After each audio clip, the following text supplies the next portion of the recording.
अस्सलाम वालेकुम व्यूअर, आपका भाई मोहम्मद शर्जील इलेक्ट्रिक डाई से तमाम भाइयों को अपने चैनल शर्जील इलेक्ट्रिक डाई में खुशामदीद कहता हूँ।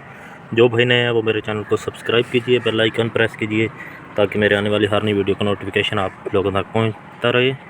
ये देखिए जी, आज हमने एक वाटर पम्प खोला है जिसकी जलने की मेन रीज़न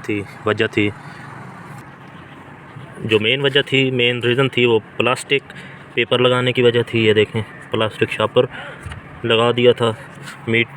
मोटर गर्म होने की वजह से जो प्लास्टिक शापर था वो इसके साथ चिपक गया, जिसकी वजह से ये मोटर जल के बिल्कुल ही ख़राब हो गई है। तो लिहाजा आपको चाहिए कि जो आपके घर के वाटर पंप हैं उस पर आप प्लास्टिक की कोई भी चीज़ इसके ऊपर, मोटर के ऊपर मत लगाएं। इस चीज़ का ख़ास ख्याल रखें। अगर आपने प्लास्टिक पेपर इसके ऊपर लगा दिया तो आपकी मोटर भी जल सकती है। तो अपने नुकसान से बचने के लिए ये काम लाजमी करें। ये देखें जी, असली पंजाब की मोटर थी, बिल्कुल ही ख़त्म हो चुकी है।